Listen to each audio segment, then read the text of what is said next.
You're listening to KCPR the Rec, your place to recreate, with your host, Caitlin, Jonathan, and Joe.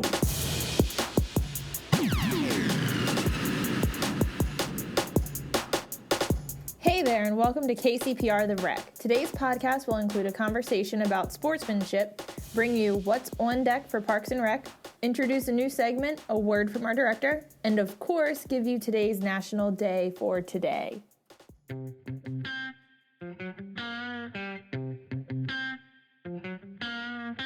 Today's National Day.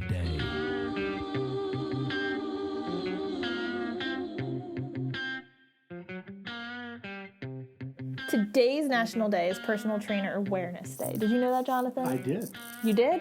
Well, I'm excited about this day because I myself am a personal trainer, and you are too. Yeah, as right? am I. Both for ACE Fitness. Joe, what are your thoughts about fitness?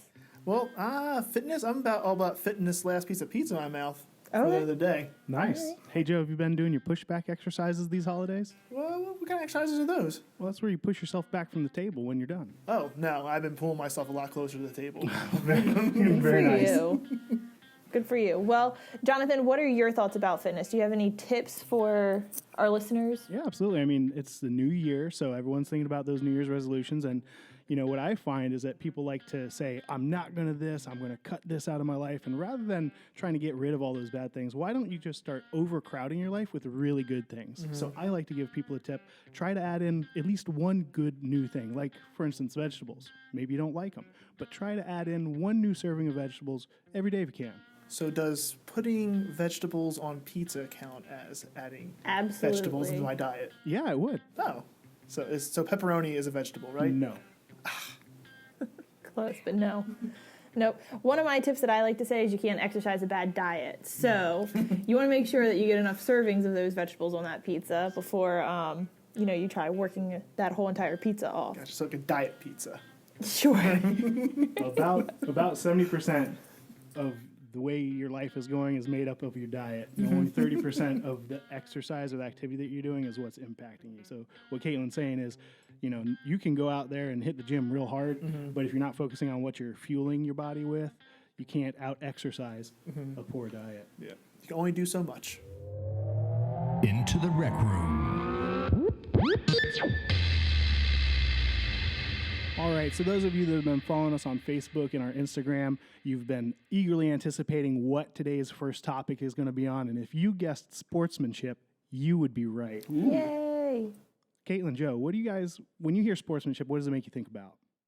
For me, sportsmanship is respecting the game, respecting the players, the coaches, and of course the officials. Yeah, I mean, I kind of, go off of that too. It just really the word that comes to mind really is respect, because it's kind of biggest thing you want in sports is respect for everybody involved in it, whether you're a fan, you're a coach, or a player, Or a parent. or a parent, or being an official. You have to show respect for everybody involved in it. Yeah, sure. Have you guys seen those signs that they like to put up at a lot of the, like, for instance, Little League stadiums, which are directed towards parents? Yeah, they're always like, there's not the next MLB stars out here. This is meant for something fun. You're not gonna harass anybody out here or anything like that. And that can be difficult. You want to see your little one performing well, or you yourself are wanting to perform well in the league, and you get really caught up in the competitiveness of the game. So Right. it certainly can be challenging. Easy at to get times. carried away. Oh, definitely is. So why do you guys think this is important? So with sportsmanship, it's something that starts from whether it's from your parents or it can be from just from your coach too. It can pass on to everybody. If you see it happening, you might take that in as yourself. Like, oh, that's the kind of way it needs to be done. Right. If you see somebody yelling and screaming at a coach or an official, you might think that, oh, that's the right thing to actually do, and you can carry on to yourself and I think I should do that too. Yeah, I mean, we play sports because we enjoy it, right? So it just makes the game enjoyable for everyone who's playing or participating or even spectating the game. It just makes it enjoyable for everyone to be involved in it. Yeah, I think good sportsmanship is a transferable skill. It's teaching kids, life lessons they're going to end up working with in a group someday. If your teammate makes a play that you don't consider to be a very good one, from a strategy standpoint, or they just totally messed up what they were trying to accomplish, they can take that lesson and carry it on with them for the rest of their life and learn how to work in a team atmosphere a lot better. Exactly. Yep. So how can we improve our sportsmanship?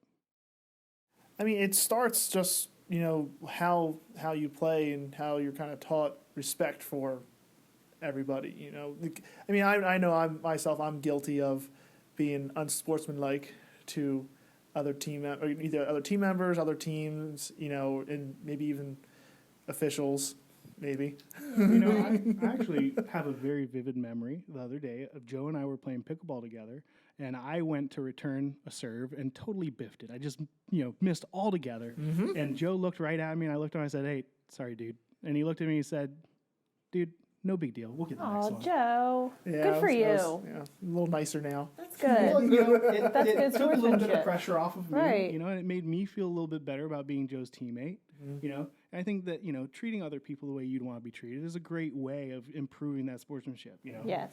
Yep. And that's what, when I was coaching, I always used to teach my players to use positive reinforcement to their teammates. So always cheer them up. If they make a mistake, it happens. We all make mistakes. But as long as you're keeping your team spirit, up and everyone's saying cool, no matter what the game is like, then you'll have a great experience and everybody will enjoy it.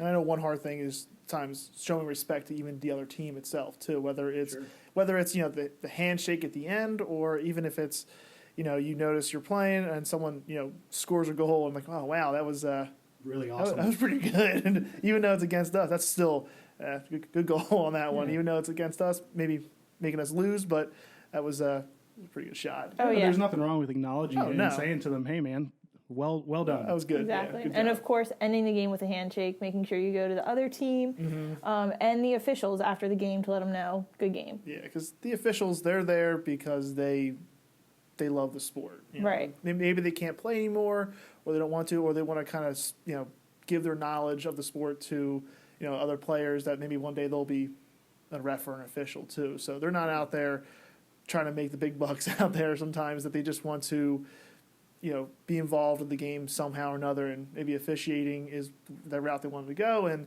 it doesn't really help when there's, whether it's parents, fans, coaches, players, constantly in their ear yelling at them. You hear up in the stands someone says, "Hey Zebra, you're blind." Right. It's probably not making them feel too good. Might be fun to say in the moment, but yeah.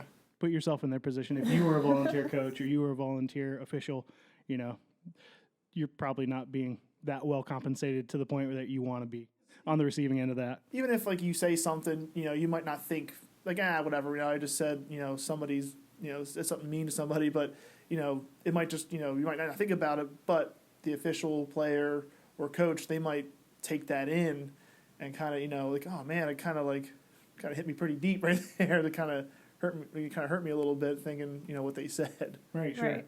Well, we'd love to keep this conversation going. If you'd like to reach out to us on Facebook or Instagram or any of our social medias, if you got pictures that you want to share from a league that you were in, or a story that you have of great sportsmanship, or you want to give your own tip to other folks about how to improve their sportsmanship, we'd love to hear from you. So go ahead and hit us up on our social medias, and we'll keep this conversation going.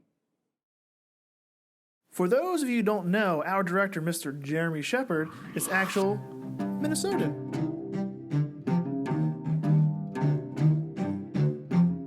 Yeah, sure, you betcha. A word from our director. He's from Minnesota, don't you know?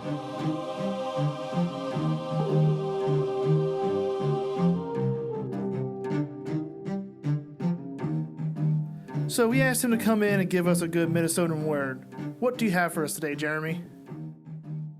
So the Minnesotan word for today is vassalopit. Vassalopit. Like Vaseline? No. Vassalopit. All right, so I'm going to ask you, is it a mineral? Or is it... Do we get clues here? Can you use it in a sentence? The vassalopit was extremely long and cold. All right, I think I got an idea. All right, Joe's got his guess. What about you, Caitlin? Now I'm gonna wait and I'm gonna feed off of you guys. Oh, you're gonna cheat. An icicle. Oh, I was gonna say winter, like a season time frame. Yeah, I'm lost. I don't know. All right, how'd we do? Well, not well. Oh. Yeah. So a Vassalopet is a long-distance cross-country skiing event. Oh. So it's very sports related there.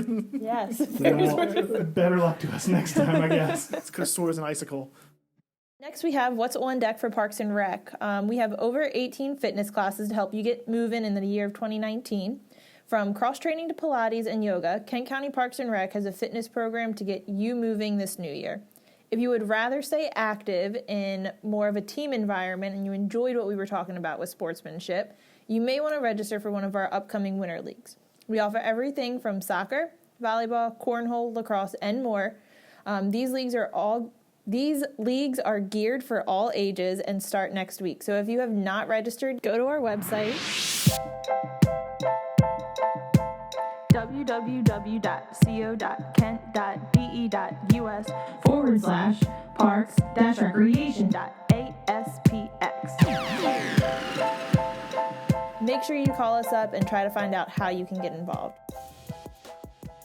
Thank you so much for spending your time with us here today. If you like this podcast, then check us out on our next episode where we discuss coaching philosophy. We're going to give you a new segment with Brent's Bites. Yum. And talk to you about our upcoming nature programs. Happy New Year, everybody. Stay frosty. See you next time.